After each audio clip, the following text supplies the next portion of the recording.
시원한 바람이 부는 푹신한 곳에서 당신은 눈을 뜹니다. 새파란 하늘과 뭉게뭉게 흘러가는 구름이 보입니다.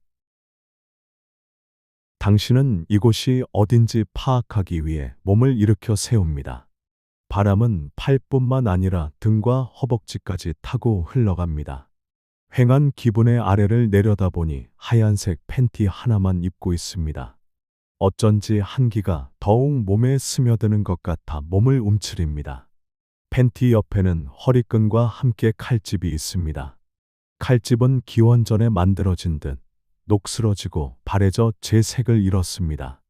고물상이 와도 엿으로 안 바꿔먹을 것 같은 비주얼입니다.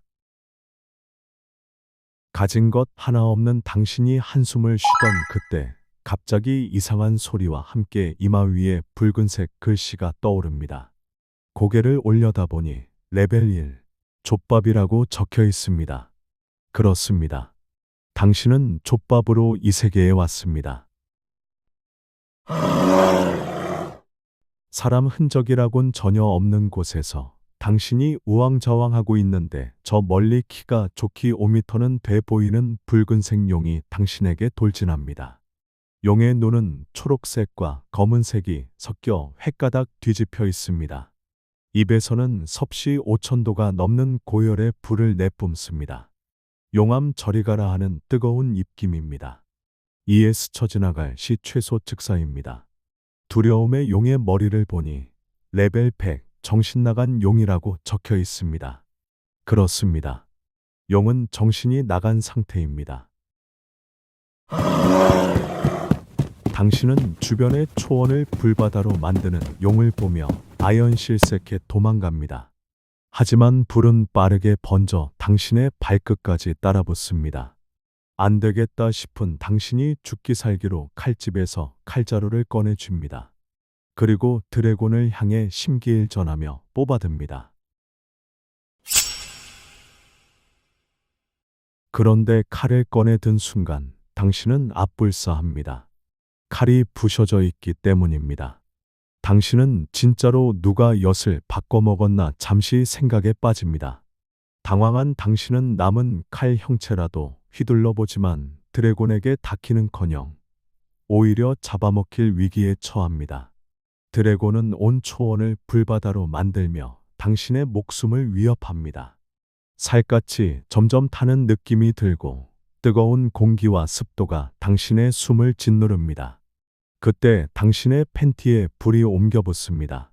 아연실색한 당신은 얼른 팬티를 벗고 최대한 멀리 떨어진 곳에 힘껏 팬티를 던집니다.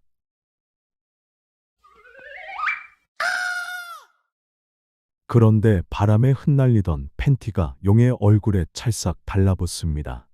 이에 용은 이리저리 괴로워하다가 쓰러지고 맙니다. 그러자 초원에 불길이 잡히고 용이 온순해집니다. 당신은 용이 불에 질식했나 싶어 용에게 다가갑니다. 하지만 용은 불 때문에 쓰러진 게 아니었습니다. 며칠간 씻지 않은 당신의 채취 때문에 쓰러진 것이었습니다. 지독한 팬티 냄새에 온순해진 용은 당신의 부하가 되기로 합니다.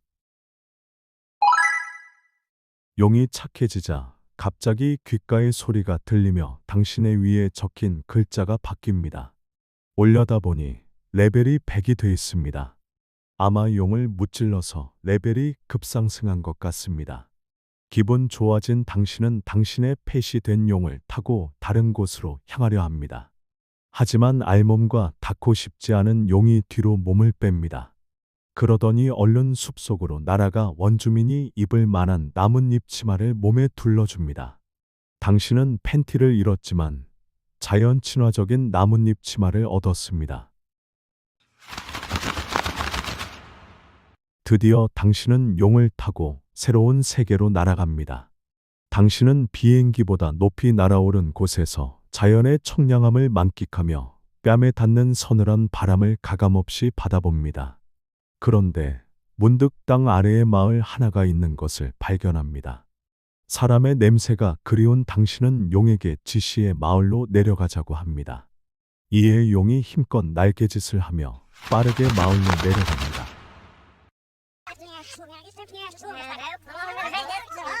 당신은 멀리서 봤을 때 몰랐는데 의외로 번화한 마을의 풍경에 놀랍니다. 큰 도로변에 장사를 하는 사람과 일을 사는 사람들, 마차를 타는 귀족과 수많은 행인들이 보입니다.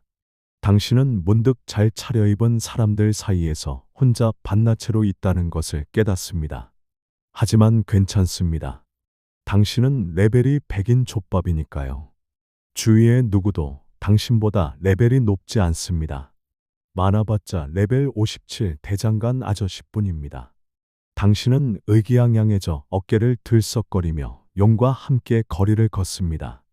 용도 당신을 따라 우쭐거리며 걷습니다. 그런데 맞은편 긴 백발의 엘프 같은 여자가 걸어오고 있습니다. 우유 같은 피부에 오똑한 코, 앵두 같은 입술이 당신의 이상형입니다. 평소라면 당신은 말도 못 붙여보겠지만 현재 당신은 이 세계의 레벨 최강자입니다. 그 사실을 깨달은 당신이 한번 이 여자를 꼬셔보려고 합니다. 당신은 여자에게 다가가 오늘 밤 같이 술 마시는 거 어떻냐는 구닥다리 멘트를 날립니다. 그러자 여자가 답합니다. 꺼져. 아, 역시 당신은 이 세계에서도 차였습니다. 현생이나 이 세계나 여자한테 차이는 건 똑같습니다. 씁쓸한 당신은 반나체로 용과 함께 광장을 향해 걷습니다. 수치스러운 마음에 여자가 시야에서 사라질 때까지 빠르게 걷습니다. 그런데 왜인지 광장이 소란스럽습니다. 호기심 많은 당신은 기웃거리며 왜 사람들이 저리 시끄러운가 알려고 합니다. 힘겹게 사람들 틈을 파고들어 광장의 가운데로 가니 토르같이 울퉁불퉁한 근육을 가진 남자가 땅바닥에 박혀있는 망치를 빼려고 하고 있습니다. 이게 무슨 일인지 주위 사람들에게 물으니 저 망치는 절대 강자만이 뺄 수 있는 망치로 이 세계에서 대대로 내려져 오는 예언의 망치라고 합니다. 이 망치를 뽑은 사람은 아무도 없다는 클리셰 범벅인 말도 덧붙입니다. 토르는 어디서 많이 본 듯한 포즈로 온갖 괴력을 쓰며 망치를 들려고 했습니다. 하지만 망치는 시멘트 바닥에 딱 달라붙어 떨어질 줄 모릅니다. 토르의 발악에도 꿈쩍하지 않습니다. 민망한 토르가 광장에서 사라지고 호기심이 생긴 당신이 다가가 망치를 뽑으려 합니다. 반나체인 당신이 망치를 뽑으려 하자 사람들이 비웃으며 설마 되겠어라는 눈빛으로 당신을 쳐다봅니다. 그런데 진짜로 망치는 단단했습니다. 레벨 100인데도 불구하고 당신은 망치를 까딱 건들지도 못합니다. 영화와는 딴판인 상황에 민망해진 당신이 토르처럼 뒷걸음질쳐 도망치려고 합니다. 그런데 갑자기 용이 옆에서 뜨거운 불을 내뿜어 망치를 녹여버립니다. 당황한 당신은 얼른 남은 망치 손잡이를 위로 치켜 올립니다. 그러자 사람들이 박수를 치며 대단한 사람이 나타났다고 수군댑니다. 용이 한심하게 자신을 바라보는 듯한 기분이 들지만 무시하기로 합니다. 지금 당신은 기분이 매우 좋기 때문입니다. 물러거라! 물러거라! 그때 갑자기 저 멀리서 엄청난 행렬과 함께 기사들이 달려옵니다.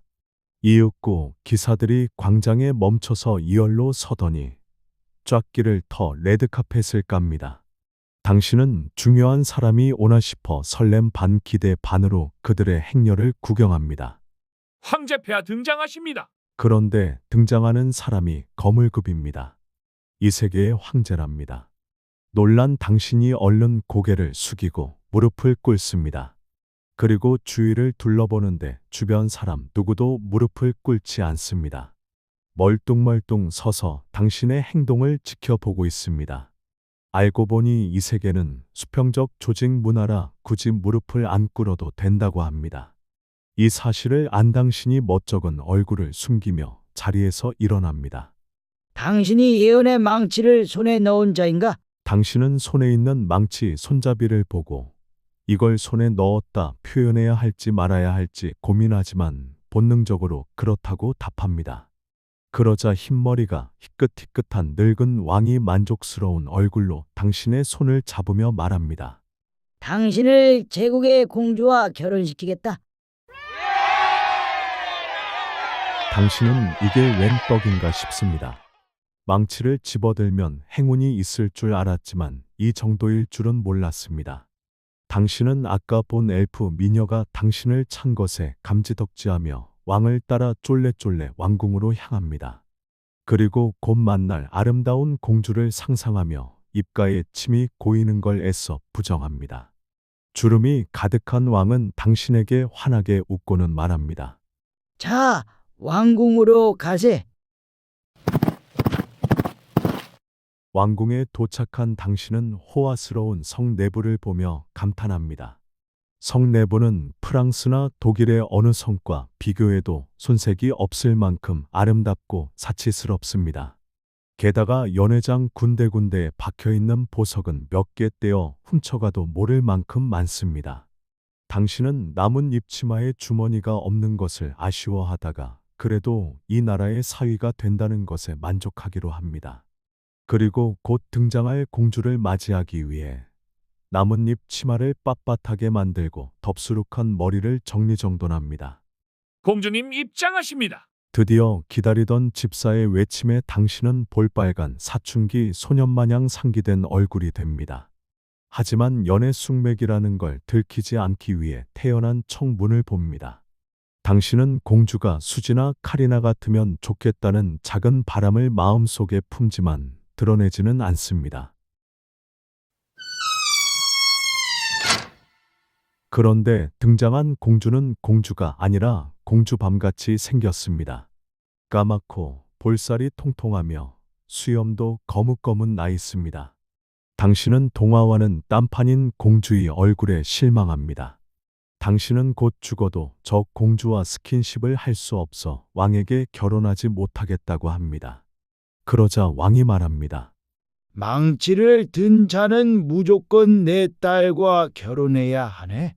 그렇지 않으면 사형일세. 당신은 광장에서 어떤 사람이 말한 수평적 조직 문화와는 다른 엄한 왕의 말투에 움찔합니다.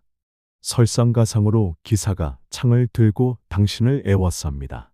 날카로운 창끝이 당신의 얼굴을 향하는데 이 창은 잠깐이라도 움직이면 당신을 베어버릴 듯 아슬아슬합니다.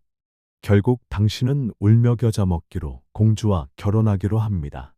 그러자 왕이 만족하며 결혼 날짜는 내일이라는 청천벽력 같은 말을 합니다. 경악한 당신이 진도가 너무 빠르다며 손사래를 치지만 왕은 완강하게 내일식을 치르겠다고 합니다. 이후 왕은 당신을 손님용 침실로 안내합니다. 당신은 침실로 가는 복도에서 어떻게 하면 이 왕궁을 빠져나갈 수 있을까 궁리합니다. 곧 죽어도 내일 공주밤과 결혼하기 싫기 때문입니다. 하지만 아무런 아이디어가 떠오르지 않기에 당신은 일단 침실에 들어가서 생각해 보기로 합니다. 그런데 손님용 침실은 불이 켜지지 않은 지하방이었습니다.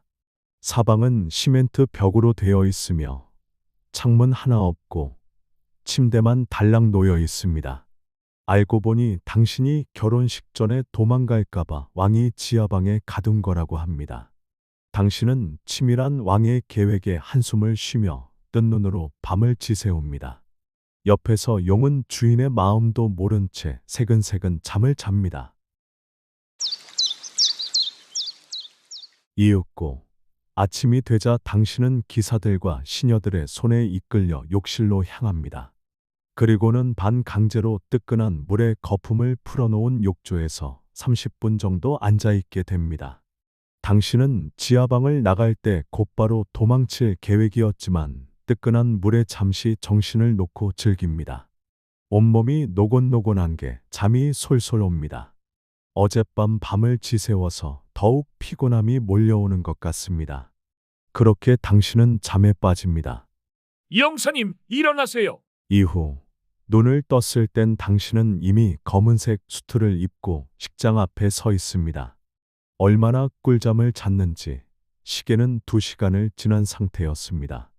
그 사이에 시녀들이 당신의 옷을 갈아입히고 화장까지 했습니다. 식장 옆 대리석에 비친 당신의 얼굴은 의외로 잘생겼습니다. 누가 봐도 공주밤보다는 아까워 보입니다. 그 생각이 들자 당신은 더더욱 도망치고 싶어집니다. 하지만 도망칠 수는 없습니다. 뒤를 돌자마자 기사가 창끝을 겨누고 서 있기 때문입니다. 당신은 수평적 조직 문화와 거리가 멀어 보이는 이 세계에서 어떻게 탈출할지 고민합니다. 용은 주인의 마음도 모른 채 화동옷을 입고 식장에 들어갈 준비를 하고 있습니다. 당신은 시간이 이대로 멈췄으면 좋겠다고 간절히 생각합니다.